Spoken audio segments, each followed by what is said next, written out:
À Drancy, depuis mars, la justice est saisie. À Montreuil, le recours suit aujourd'hui sa voie.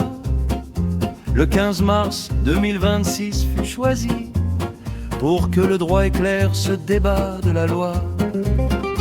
62% ont consacré la victoire de la liste menée sous les couleurs du pouvoir. Mais certains faits anciens reviennent à la mémoire et jettent sur le scrutin une ombre chaque soir. Des méthodes dénoncées suscitent l'interrogation quand la probité publique exige l'attention.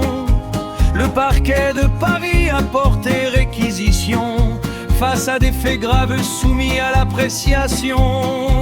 3 longs mois ont passé pour répondre au recours d'un citoyen contestant certains faits du parcours. Des dénonciations tardives à quelques jours du vote ont nourri la polémique et alimenté la faute.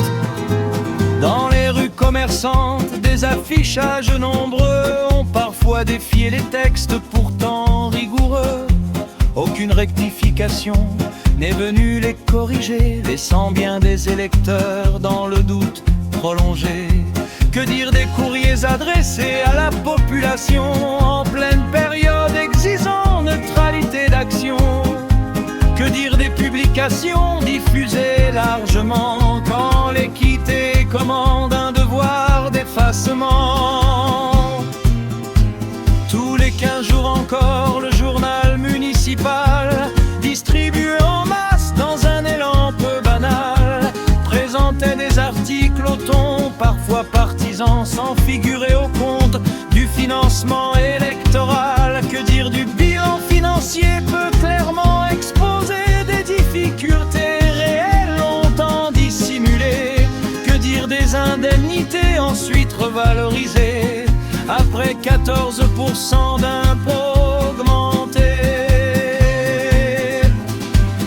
Les électeurs méritaient une entière vérité avant de se prononcer en toute liberté, car la démocratie repose sur la clarté et non sur les silences ou l'opacité. Désormais il appartient aux juges de statuer, d'examiner les faits et de les apprécier. Et si l'usage des moyens publics s'est démontré, ou le dépassement des règles financières constatées, alors la loi pourra, dans sa juste mission, détecter l'insincérité de cette élection. Car au-dessus des partis, des intérêts et du pouvoir, la République demeure gardienne de l'espoir.